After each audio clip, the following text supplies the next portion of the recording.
Good morning. Monday, November 3rd. Wow. Noticed last night at the end of the day how dark it became in the like around 4 o'clock, 3 o'clock, 4 o'clock, because we turned the clocks back this weekend. So as we get started this morning, I want to read this from this card. Yesterday I talked we I talked a bit about Saint Michael's prayer, and we prayed it together as I got the show started before going to church. And I didn't read the back of the card. I want to read that today to get us started on a spiritual note. And then I'm going to share YouTube with you that I caught this morning. My wife told me yesterday about an incident that happened recently in a Denver suburb with a couple, man and wife, who were visited by the police. And we're going to be talking about that as we watch through a short 11-minute video about it. We're going to look at source material and reflect on what's happening to us as a result of these cameras that are becoming ubiquitous. But before we get there, Saint Michael, the first fact we learn concerning this great prince of heaven is that in the mighty combat which took place in heaven, when the bad angels fell away from their allegiance to God, Saint Michael sounded his war cry. I assume this is Latin, and I know I'll mispronounce it. Quis ut deus. Sorry about that. I'm sure I slaughtered it.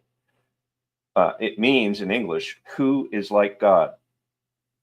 And it occurred to me as I was I had known that my name, Michael, my name's Michael Keith, means who is like, that it's a question, who is like God.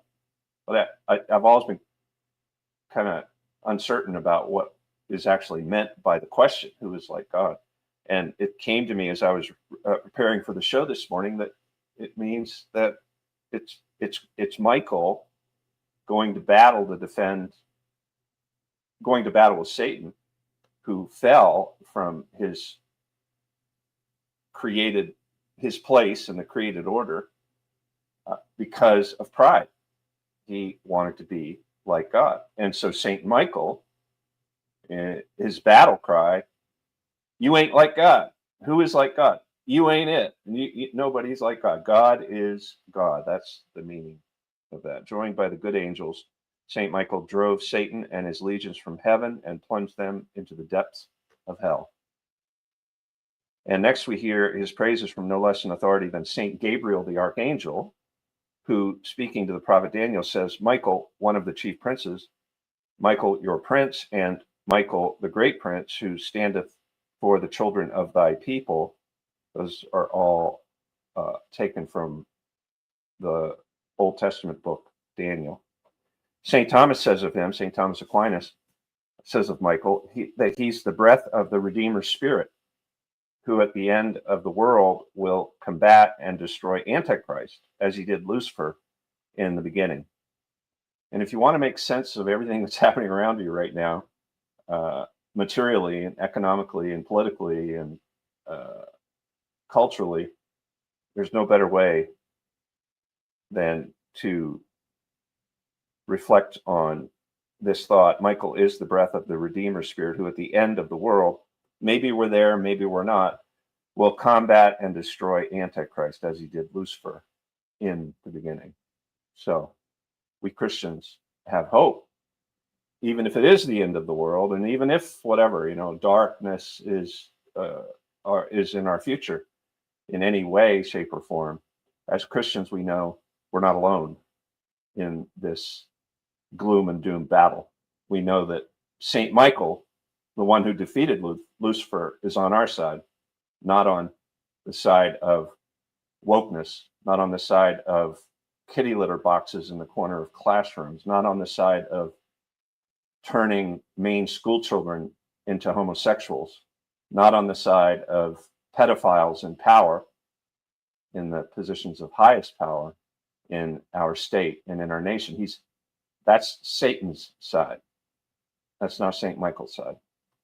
And St. Michael wins in the end. St. Michael was the protector and defender of God's chosen people. Now he is the defender of the church and of all the faithful, whom he defends against the constant assaults of the devil. He is invoked in sickness, and most especially at the hour of death, when his all-powerful help is so much needed, for then it is that Satan makes his last and fiercest attack on the Christian soul, seeking with craft and cunning. Oh man, craft and cunning. That's all we get now. That's all we get in our schools, in our politics, at our school board meetings, everywhere you turn. You know, an election on Tuesday. What are we dealing with? Craft and cunning. Craft and cunning. They've made us think that our vote matters, that it's going to make some kind of difference. It's not going to. We all know that it doesn't matter. The lawyers govern, and they govern at the behest of the oligarchs. We all know that. We should have known it our whole lives, but we believed the propaganda that was pumped into our heads through so-called education, through our workplaces. We've been so lied to. It's been one big psyop since World War II in the United States of America, run by the intelligence agencies. First, they perfected their color revolutions on other peoples around the world. The CIA, the Mossad, the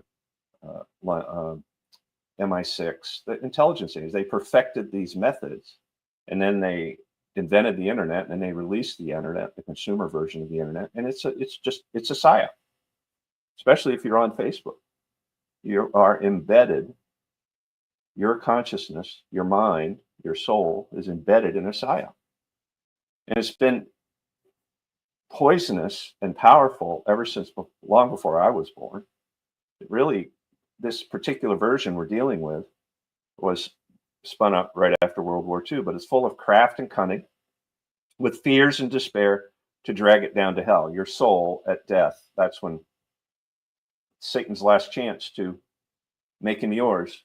Make you his, make you, your soul, his forever, is before you die. In the prayers traditionally said by the priest and people after Mass, there is a special and beautiful prayer to St. Michael imploring his help for the church. This was written by, as I said yesterday, and I've said many times, Pope Leo XIII. Our current Pope, Leo XIV, took his name from Pope Leo XIII. Pope Leo XIII wrestled philosophically and especially theologically with the idea of America as it was rising in power after the Civil War, and as Europe moved into the 20th century, which became the bloodiest century in human history, because Europe just collapsed in upon itself and just killed as many people as they could in two different world wars. So Leo XIII was Pope end of the 19th century, thinking and writing about these things, and especially about America's role in all of this. So if you want to, I know you hate Catholics, right? You're a Protestant, but you tell yourself you don't, but you do. I was one forever. I know, who needs to take time to read some philosophical meanderings by some old dead Pope Leo XIII. Well, now we got Pope Leo XIV, and he's a current issue, very current issue, a powerful man, a lot of influence. Why aren't you curious? Find out why the guy named himself after the guy who wrote this prayer that I'm going to pray now, and I hope you'll be respectful enough, if you're a Protestant, to just put up with it or say your own prayer. Can't pray to angels? That's on you, not on me. Saint Michael, the archangel, defend us in battle. Be our protection against the wickedness and snares of the devil. May God rebuke him, we humbly pray. And do thou, O Prince of the heavenly host, by the power of God, cast into hell Satan and all the evil spirits who prowl about the world, seeking the ruin of souls. Amen and amen.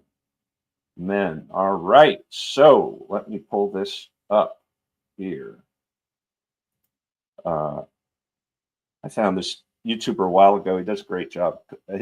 Calls his channel The Mental Outlaw, and I'll let him set us up for our discussion this morning. By the way, if you want to participate in the discussion, you can enter a comment or a question in your comment wherever you're watching this live stream, and I will see it, and I can even, depending on the platform you're watching me on, I can show it on the screen or respond to the question.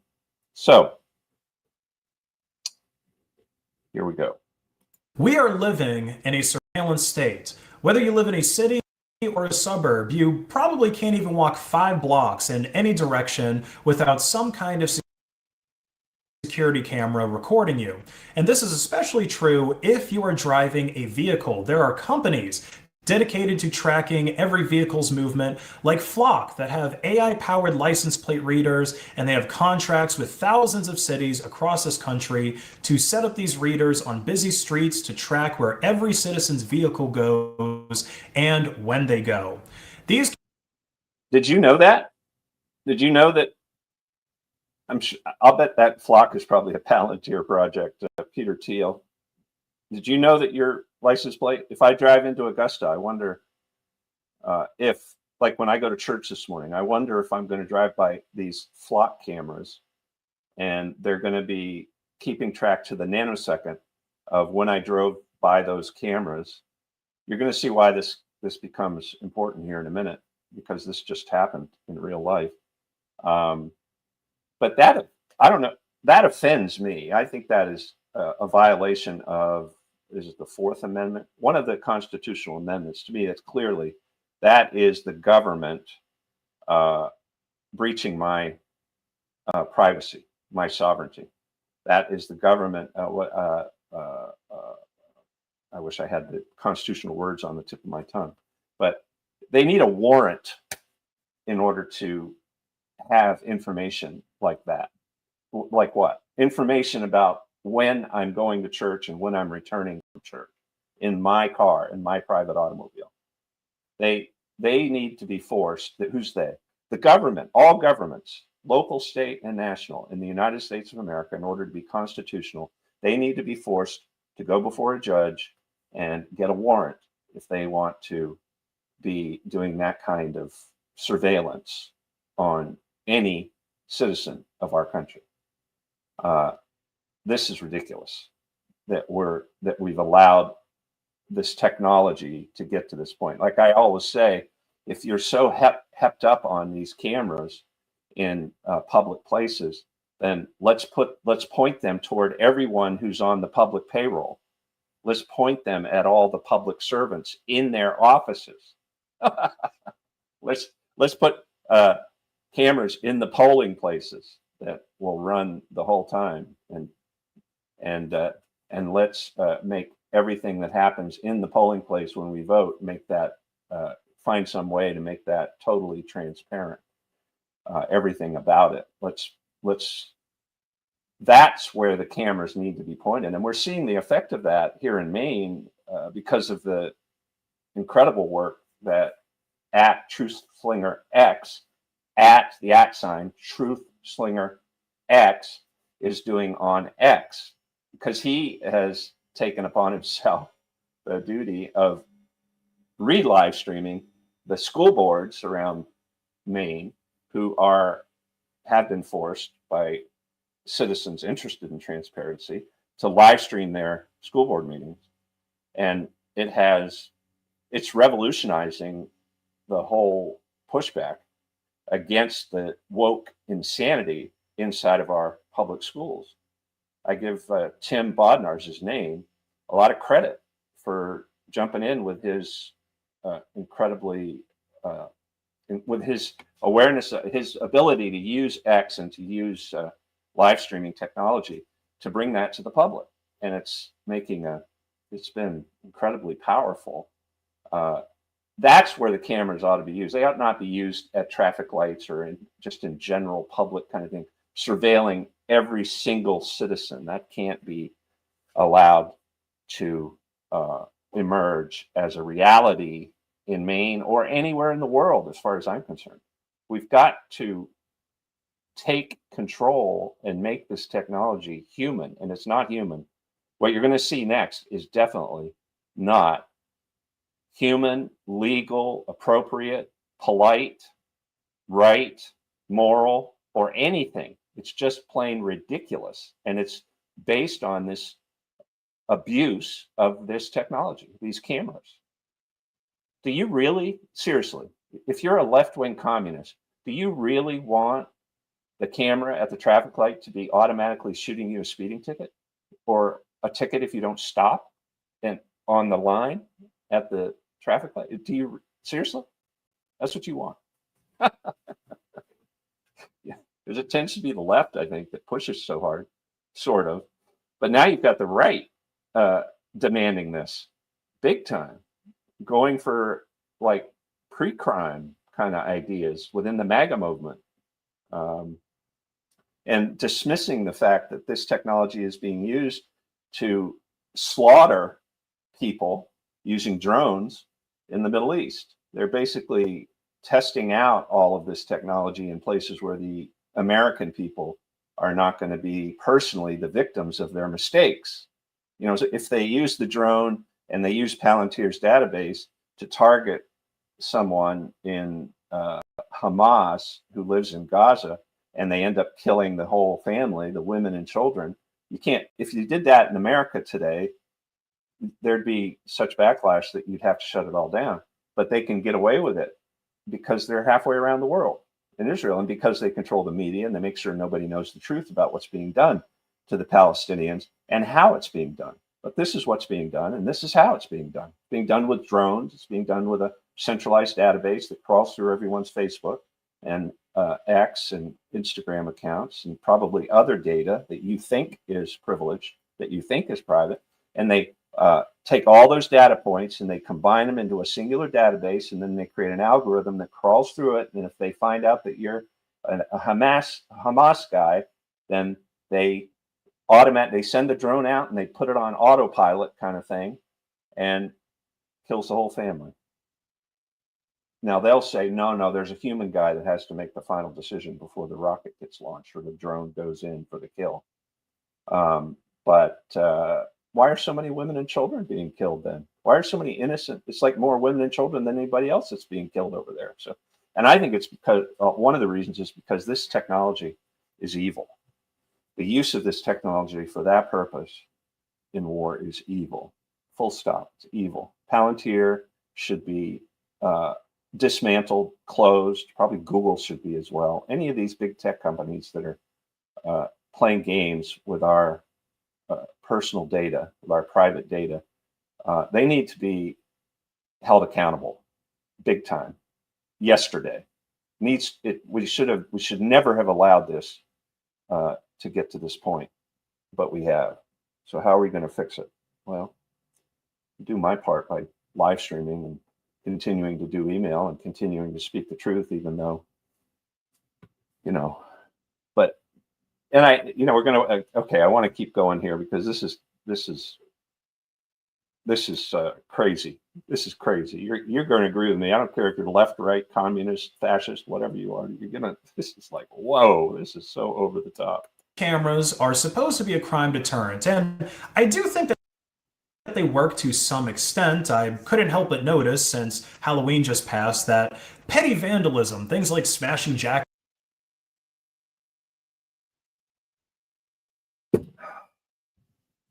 Of course. I don't know why it's doing that.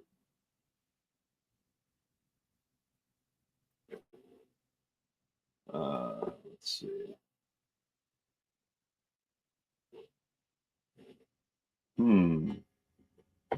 Jack-o'-lanterns and teepeeing houses seem to occur a lot less often in this neighborhood than when I was growing up. But tyrants will use these cameras maliciously to create fake criminal cases against you, even when you have done nothing wrong.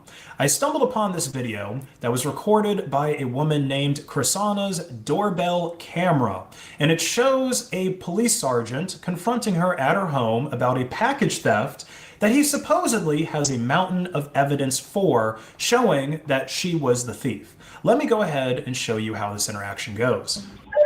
Hi there, how are you? Good, how are you? I'm good. My name is Sergeant Jamie Millen with the Columbine Valley Police Department. Okay. You know where Columbine Valley is? Kind of, yeah. Okay. We cover the town of Beaumar, about 50 feet down. Okay. You know why I'm here? No. Okay. You drive through the town of quite often? Nope. You don't? No, I work Okay. from home. Okay.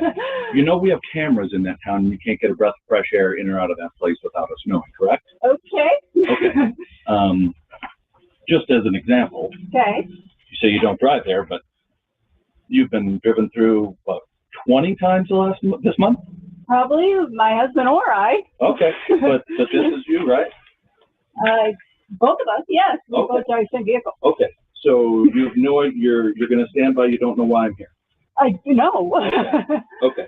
So the sergeant has video, or I'm guessing a still image from a video of Chrisana driving the car in the area that the crime was committed, and claims that she drives through there a lot. They've recorded her at least 20 times driving through that area in the past month. And Chrisana actually linked to a post that the Columbine Valley Police Department had made, saying to be on the lookout for her vehicle, the green Rivian truck, which was supposedly involved in a package theft between 11:50 and 12:10 p.m. in the area of Yellowstone and Ridge Trail. And the police actually posted this a week and a half after this recorded interaction, because they were still trying to build their case despite exonerating evidence having been brought forward, and them starting to realize that they did not actually have a whole lot of evidence proving that she did this crime, but they were still trying to double down and charge her at this point. So I want to pause at this point and offer a couple observations. Do you notice the nervous laugh on the part of the woman? Do you seriously think the police are on your side anymore? I stopped believing that about law enforcement in the United States of America when the FBI came to my house over a fictional story that was told by a man who was transitioning from male to female. And he based his false narrative on my speech on the internet, which has always been truthful about human sexuality, and especially the more what the church has always taught is sins that cry out to heaven for vengeance. I've never backed down on speaking plain truth on that. I wrote a series around this time that was published as blog articles entitled "Faggots Are Maggots," and so my speech was taken out of context, and spun up into something that brought the FBI to my door. And so I was like this woman at that time. You know, I wasn't chuckling, but inside I was kind of like, oh, they're on my side. I'm going to talk to them. I just need to explain myself, and everything will be fine. You know, it's not that way anymore in America. It's not that way. If law enforcement shows up at your door, the best advice I can give you now, especially with the social media laws being put in place that are similar to what's happening in England right now, where you could face jail for things that you post on social media that the government disagrees with, and especially that the Jews disagree with, having to do with Israel, genocide, or Palestine. If you touch on controversial issues like I do all the time on abortion, homosexuality, the Jews, then that visit could end very quickly in handcuffs and jail time. So it's really important, if you're going to be a Christian online telling the truth, that you understand that if it's law enforcement, but I go so far as to apply it to municipal officials, anybody who works for the government, They got to get a warrant. It's my property. You're stepping on my property to talk to me in person. Get a warrant. Go to a judge. The reason that's important is because under the Constitution, in order for I'm innocent until proven guilty, in order for the government to come after me to begin compiling evidence to make their case against me, they have to go to a judge and they have to get a warrant from the judge. They have to convince the judge, another human being who has authority above them, above the enforcement layer. They have to go to the judge and they have to, who knows the Constitution, or at least is supposed to know the Constitution, and they have to convince him that they've got enough circumstantial evidence or whatever kind of thing that they need a warrant to come and talk to me, to breach my privacy, to step onto my property, and to speak to me. So you're not being rude.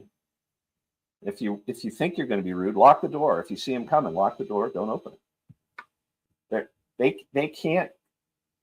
At this point in America, we're still somewhat safe, but as you're going to see from how this story goes on, this woman was, and her husband are taking something for granted that none of us can take for granted anymore, especially if we're Christian and we're serious enough about our Christianity to be talking about it online and not backing down to the nicer than Jesus crowd when it comes to sexual sins or war and peace. If you're not going to back down and you're online, then we're getting to the point where you can pretty much plan on a visit like this. Now, at the end of the video, I don't think I'm going to go that far. Anyway, I'm going to pull it back up. Hopefully it won't spin this time, but we'll see. Okay, here we go. I think I wanted to make another point. Oh, well, no, let's keep going. Now, if you look at this neighborhood, first of all, it's right outside of Denver, okay? This isn't such a small town where you could stand on a street corner and not see a car drive by for hours, or, I don't think you would expect only people in that neighborhood to drive by and only drive by at designated times. And if they go outside of that designated drive-by time, then clearly they're up to no good. I mean, no, it's got to be a relatively busy neighborhood. There's a few recreational things nearby. There's an interstate highway nearby, and there's these two streets, they're kind of on the outside of the neighborhood. So the point is, a lot of people probably drive by, and unbeknownst to the drivers, there may or may not be unrelated crimes taking place at the time that they drive past. But this police sergeant, he supposedly has evidence that makes him 100% sure that she committed this crime. Let's continue watching. There was a theft of a package from on Tuesday. Like I said, we have cameras everywhere in that town. You can't get a breath of fresh air in or out without us knowing. Right. You know the quality on the camera doorbell you have. Yep. I've got that on my phone right now. So when he just said that, it made my blood run cold. I mean, here he is, an official of the government, saying, we know everything about, and she's like, yeah, of course you do, because you're keeping me safe. Yeah, right. Yeah, keeping her safe. Taking that package. Where is this place? I just told you.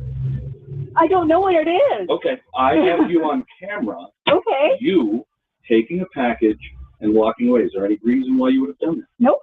Do you know anyone that lives on?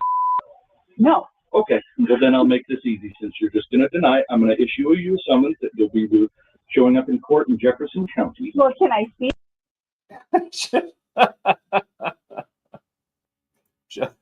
Since you're just going to deny it, and I'm the guy with the uniform and the badge and the gun, since you're just going to deny it, then I'm going to hold you as guilty. We don't live in a country anymore where we're innocent until proven guilty when we're dealing with these officials. And you see it everywhere now, like the school board debates that are going on in Maine about the most insane sort of psyop you could possibly imagine, which is taking the youngest of children and grooming them to change their gender and to live in this sexual orientation world that doesn't exist. It's fictional. That the culture that we've allowed to form in Maine's public schools is a nightmare. It's a nightmare. It's not real. It's completely disconnected from reality. They do not want your children and grandchildren to learn. They're not there, the teachers, the administration, they're not there to teach them. They're there to groom them into this new America, this woke America, this left-leaning, headed toward communism if the Democrats get their way version of America. That's why they're there. And your taxes pay for it. And we are all guilty now, especially if you're a Christian who takes his faith seriously enough to apply it everywhere in public.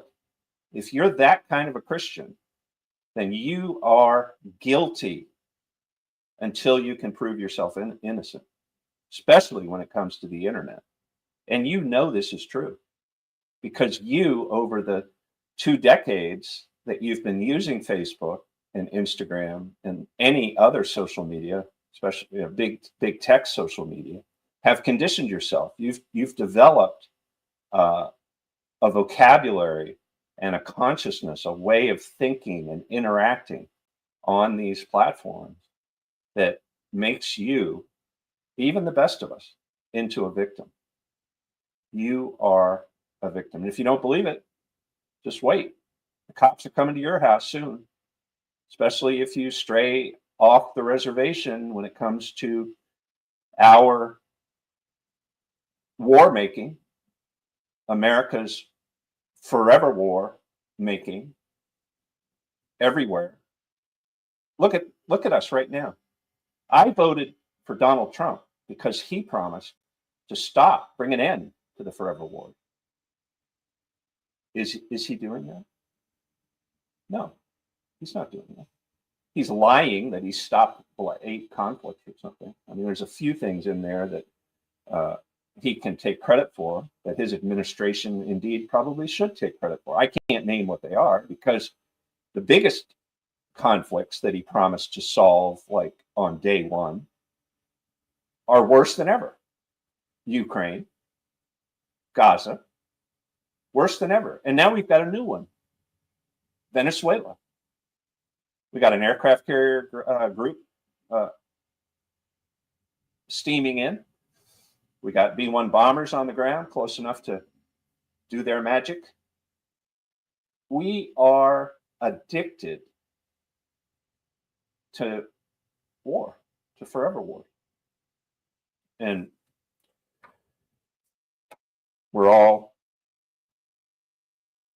victims, which is why even MAGA, even Trump is able to get so far with his lies when it comes to war, because they mastered how to make you feel like the Muslims are going to kill you tomorrow if you don't support Trump, or how to make you feel like if you're not on Israel's side, then you're an anti-Semite and a Holocaust denier. All this stuff is just psychological operations run by the most sophisticated and moneyed intelligence ops humanity has ever had dedicated the resources to inventing and deploying. And we're down in the United States of America to Christianity finding its voice. If Christianity doesn't find its voice, I have no idea. It's going to have to be St. Michael. Like we started the show praying to St. Michael. It's going to have to be St. Michael coming from the heavenlies. If Christians in America don't get it, don't wake up and start living as Christians with integrity in their private lives as well as in their public life, which means I'm not going to play any more of this video.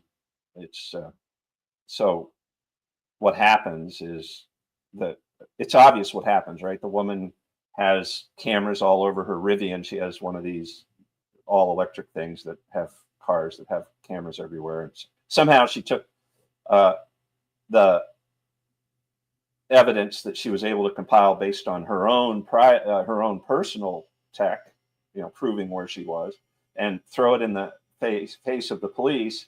But the police didn't want to give in.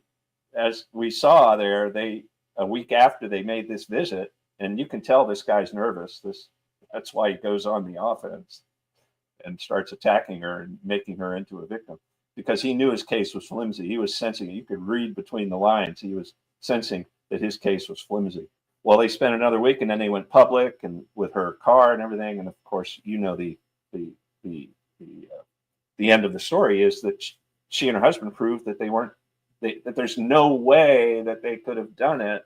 And so now what some people are saying is what I need to do and you need to do is film ourselves all the time. So we need to keep these we need to put more of these cameras in our houses, and we need to make sure that they're running all the time. And we need to make sure we pay that subscription to keep long versions of all the videos that are captured whenever something moves, outside the house or inside out, because you never know, you might have to prove yourself innocent. You never know when you're going to have to prove that you're innocent. This is no way to live. This is absolutely no way to live. The government has got to be changed radically. And there'd be a world of difference in Maine and America if we did just one simple thing, which is every single one of us decided to live according to the principles that we find in the Constitution. But all of us think, oh no, I'm not a lawyer. You start reading it and you encounter that archaic language, and you just, throw up your hands and go and run your credit card in order to call DoorDash to get a $50 hamburger from McDonald's, right? We just move on. And instead of deciding that we're going to save Maine, save America for our children and grandchildren, or at least some version of it that makes sense, we won't do it. We're too lazy. And I'm not trying to berate you for not reading the Constitution. I'm not saying the Constitution is going to solve all our problems. I'm not saying that. I'm saying that we do have that option for the moment. But as each day passes and we don't live according to those rights and responsibilities, it gets worse. It gets worse. So things can get better, but we are going to have to think our way out of this. And we may end up having to, hopefully we won't have to get Connecticut and physical. It won't become a civil war, but we definitely have reached the point where we can't be lazy in our thinking. We can't do it anymore. We can't try to be the nice guy. Just because the cop comes to your door and he's nice doesn't mean you should talk to him. If he's wearing the uniform and he's representing the government, you need to be careful.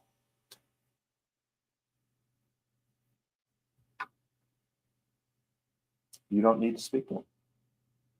They, under our rules, still have to go before a judge if they want to talk to you. They have to get a warrant. And so make them do that. Make them do that. All right. Enough on that. Let me see. You know what I want to do to move toward the end of the show? And thank you all for watching. I really appreciate it. If you want more or would be so kind as to consider a donation, go to michaelheath.org, michaelheath.org. I am doing this now every morning at 6 a.m. It's available on archive forever at michaelheath.tv. the reason it's there instead of YouTube or Facebook or X is because it can't be censored or throttled, because I own the platform. It's mine.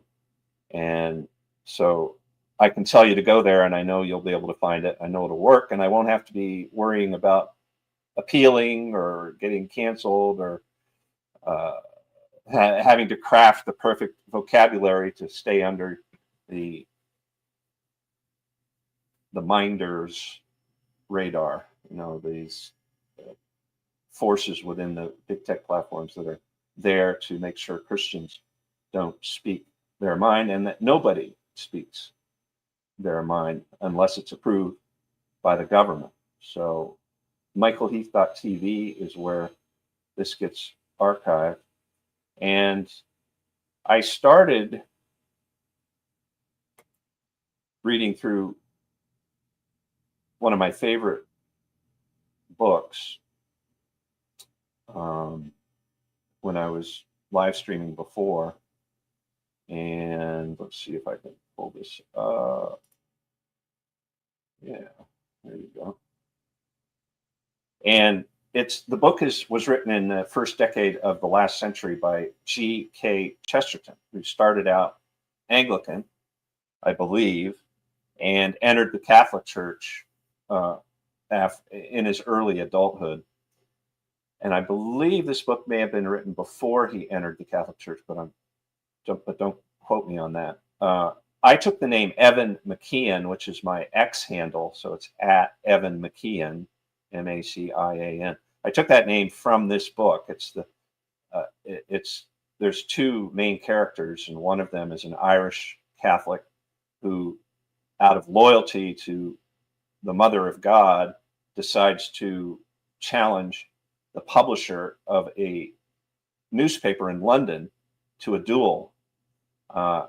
And we're getting to that point in the book, but the book is allegorical. I don't know if that's the right word, but it's entitled "The Ball and the Cross," and the ball, and that refers to something that was introduced in those earlier live streams, which is atop St. Paul's Cathedral. There's a ball symbolizing the earth, and a cross that's piercing, that's sticking into the ball and the cross, so the earth and the cross. And the book starts with a monk in a dirigible floating along above the clouds, and Lucifer picked up the monk at his monastery, or at where he was praying, where he lived, and brought him into the dirigible. And it's this conversation, which we're not going to go over. And they end up bumping into the ball and cross, a statue atop the dome of St. Paul's Cathedral in London. And the monk ends up being thrown out of the dirigible by Lucifer, and he ends up clinging to the ball and cross, and then climbing down the dome, and then entering into and under the dome, or being actually taken under the dome by this man. So that's where we're joining the story, is the monk named, I think he might have been named, Michael, has gotten down the outside of the dome, and he's walking around. He paused a little, panting in the gallery under the ball, and idly kicked his heels, moving a few yards along it. And as he did so, a thunderbolt struck his soul. A man, a heavy, ordinary man, with a composed, indifferent face and a prosaic sort of uniform with a row of buttons, blocked his way. Michael had no mind to wonder whether this solid, astonished man with the brown mustache and the nickel buttons had also come on a flying ship. He merely let his mind float in an endless felicity about the man. He thought how nice it would be if he had to live up in that gallery with that one man forever. He thought how he would luxuriate in the nameless shades of this man's soul, and then hear with an endless excitement about the nameless shades of the souls of all his aunts and uncles, a moment before he had been dying alone.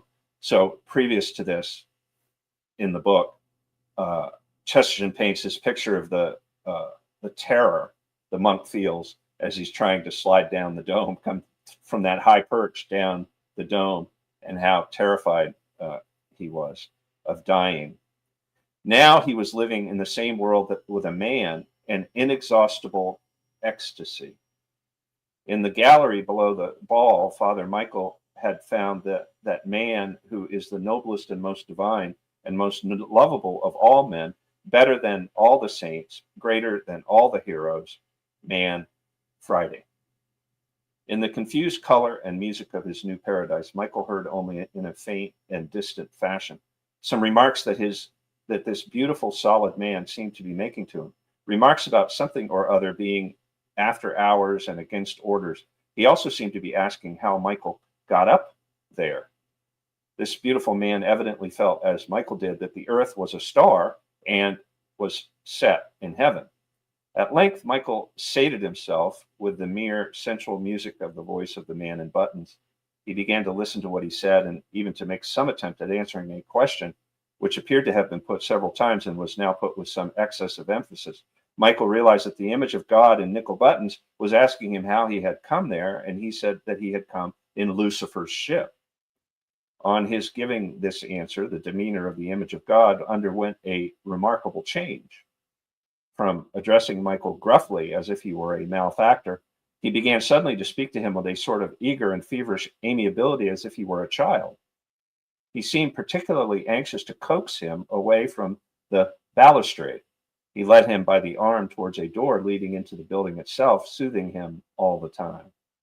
He gave what even Michael, slight as was his knowledge of the world, felt to be an improbable account of the sumptuous pleasures and varied advantages awaiting him downstairs. Michael followed him, however, if only out of politeness, down an apparently interminable spiral of staircase. At one point, a door opened. Michael stepped through it, and the unaccountable man in buttons leapt after him and pinioned him where he stood. But he only wished to stand and stare. He had stepped, as it were, into another infinity, out under the dome of another heaven. But this was a dome of heaven made by man. The gold and green and crimson of its sunset were not in the shapeless clouds, but in shapes of cherubim and seraphim, awful human shapes with a passionate plumage. Its stars were not above, but far below, like fallen stars still in unbroken constellations. The dome itself was full of darkness, and far below, lower even than the lights, could be seen creeping or motionless great black masses of men. The tongue of a terrible organ seemed to shake the very air in the whole void, and through it there came up to Michael the sound of a tongue more terrible, the dreadful, everlasting voice of man, calling to his gods, from the beginning to the end of the world. Michael felt almost as if he were a god, and all the voices were hurled at him. "No, the pretty things aren't here," said the demigod in buttons caressingly. "The pretty things are downstairs. You come along with me. There's something that will surprise you downstairs, something you want very much to see." Evidently, the man in buttons did not feel like a god, so Michael made no attempt to explain his feelings to him, but followed him meekly enough down the trail of the serpentine staircase. He had no notion where or at what level he was. He was still full of the cold splendor of space and of what a French writer has brilliantly named the vertigo of the infinite. When another door opened, and with a shock indescribable, he found himself on the familiar level in a street full of faces, with the houses and even the lampposts above his head. He felt suddenly happy and suddenly indescribably small. He fancied he had been changed into a child again. His eyes sought the pavement seriously, as children's do, as if it were a thing with which something unsatisfactory or satisfactory could be done. He felt the full warmth of that pleasure from which the proud shut themselves out, the pleasure which not only goes with humiliation, but which almost is humiliation. Men who have escaped death by a hair have it, and men whose love is returned by a woman unexpectedly, and men whose sins are forgiven them. Everything his eye fell on, it feasted on, not aesthetically, but with a plain, jolly appetite, as of a boy eating buns. He relished the squareness of the houses. He liked their clean angles as if he had just cut them with a knife. The lit squares of the shop windows excited him, as the young are excited by the lit stage of some promising pantomime. He happened to see in one shop, which projected with a bulging bravery onto the pavement, some square tins of potted meat, and it seemed like a hint of 100 hilarious high teas in 100 streets of the world. He was perhaps the happiest of all the children of men, for in that unendurable instant when he hung half slipping to the ball of St. Paul's, the whole universe had been destroyed and recreated. Suddenly, through all the din of the dark streets came a crash of glass. With that mysterious suddenness of the Cockney mob, a rush was made in the right direction, a dingy office next to the shop of the potted meat. The pane of glass was lying in splinters about the pavement, and the police already had their hands on a very tall young man with dark, lank hair and dark, dazed eyes, with a gray plaid over his shoulder, who had just smashed the shop window with a single blow of his stick. "I'd do it again," said the young man with a furious white face. "Anybody would have done it. Did you see what it said? I swear I'd do it again." Then his eyes encountered the monkish habit of Michael, and he pulled off his gray tam o'shanter with the gesture of a Catholic. "Father, did you see what they said?"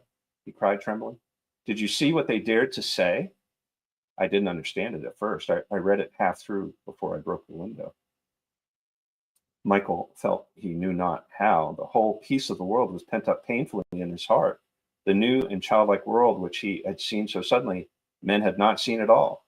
Here they were still at their old, bewildering, pardonable, useless quarrels, with so much to be said on both sides and so little that need be said at all. A fierce inspiration fell on him suddenly. He would strike them where they stood with the love of God. They should not move till they saw their own sweet and startling existence. They should not go from that place till they went home, embracing like brothers and shouting like men delivered. From the cross from which he had fallen fell the shadow of its fantastic mercy, and the first three words he spoke in a voice like a silver trumpet held men as still as stones. Perhaps if he had spoken there for an hour in his illumination, he might have founded a religion on Ludgate Hill. But the heavy hand of his guide fell suddenly on his shoulder. "This poor fellow is dotty," he said good-humoredly to the crowd. "I found him wandering in the cathedral. Says he came in a flying ship. Is there a constable to spare to take care of him?" There was a constable to spare. Two other constables attended to the tall young man in gray. A fourth concerned himself with the owner of the shop, who showed some tendency to be turbulent. They took the tall young man away to a magistrate, whither we shall follow him in an ensuing chapter, and they took the happiest man in the world away to an asylum.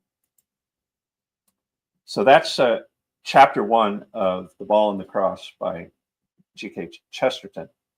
And if the spirit moves me, I will continue my reading of this book, which is out of copyright, so I don't need to fear any strikes for the limited amount of time that this video may remain on YouTube.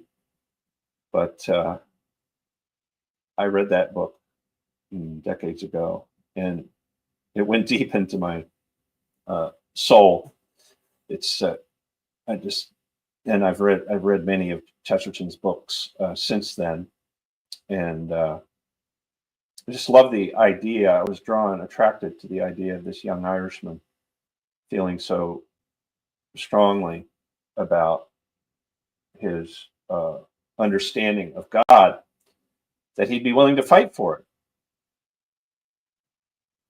He'd be willing to call out the powerful publisher of the newspaper, who it turns out you'll learn as we continue reading is a ferocious and smart atheist. And so the book becomes a exploration of those arguments, the arguments between people who believe in God and who are willing to die for that belief, fight for that belief, and die for that belief,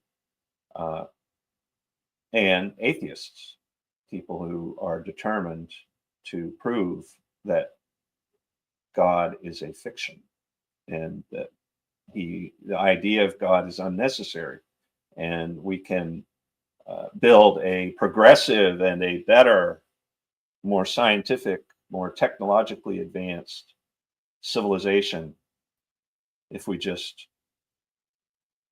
get rid of God and the idea of God. And I think I was drawn to this exploration of those topics because it was written in 1910. And if you can read into the anachronisms, the words and the concepts that Chesterton refers to that aren't part of our world, if you can read through those or do your research to become familiar with what they meant then you can probably pull more meaning from the narrative than even I did. But even though I'm not familiar with those anachronisms, I remember reading the book and coming away with this feeling of being inspired to know and love God and to want goodness, truth, and beauty with my whole heart, soul, and mind. So I really appreciate you taking this hour this morning. I hope you enjoyed your coffee or tea. I'm drinking water this morning. And would love it if you'd like this video, share it with friends and family. I was going to talk about Maine politics because we're voting tomorrow, but I guess we'll do that in the morning. And there's a whole bunch of stuff if you're interested in my views on the governor's race, on Maine politics, and question one and whatever. You can go to my X account or my social media. There's a bunch of stuff there.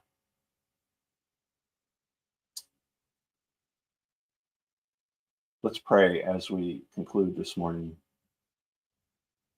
Our Father, the Lord's Prayer. Our Father who art in heaven, hallowed be thy name. Thy kingdom come, thy will be done, on earth as it is in heaven. Give us this day our daily bread, and forgive us our trespasses, as we forgive those who trespass against us. And lead us not into temptation, but deliver us from evil. Amen. Have a wonderful Monday.